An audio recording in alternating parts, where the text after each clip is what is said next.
بسم اللہ الرحمن الرحیم۔ جب تجارتی قافلہ بی بی خدیجہ کا شام سے مکہ واپس آیا اور بی بی خدیجہ کو اپنے غلام میسرہ کی زبانی حضور صلی اللہ علیہ وسلم کے حسن سلوک اور منافع کی تفصیل معلوم ہوئی تو وہ بے حد متاثر ہوئی اور آپ صلی اللہ علیہ وسلم کو جتنا معاوضہ دینے کا وعدہ کیا تھا اس سے 2 گنا زیادہ ہی دے دیا، اور انہوں نے ارادہ کر لیا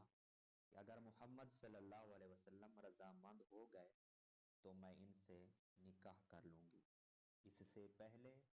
وہ قریش کے بڑے بڑے سرداروں کے پیغام نامنظور کر چکی تھی، چنانچہ انہوں نے اپنی خادمہ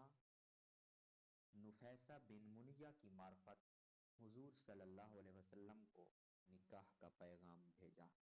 آپ صلی اللہ علیہ وسلم کا ایما پا کر حضرت خدیجہ نے کہلا بھیجا کہ فلاں وقت آ جائیے، ساتھ ہی اپنے سرپرست چچا عمر بن اسد سے درخواست کی کہ وہ فلاں وقت آ کر میری شادی کر دیں۔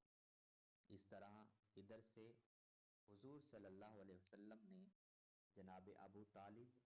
حضرت حمزہ اور دوسرے اکابر خاندان کے ساتھ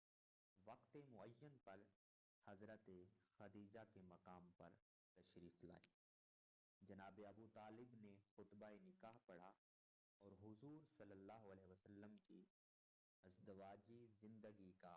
آغاز ہو گیا۔ یہ شادی حضور صلی اللہ علیہ وسلم کے سفر شام سے واپسی کے 2 مہینے 25 دن بعد ہوئی۔ اس موقع پر حضرت ابوبکر صدیق رضی اللہ تعالی عنہ اور متعدد دوسرے رؤساء اور سرداران قریش بھی موجود تھے۔ مشہور حدیث کے مطابق حضور صلی اللہ علیہ وسلم کی عمر اس وقت 25 سال تھی اور جناب حضرت خدیجہ رضی اللہ تعالی عنہا کی عمر مبارک 40 سال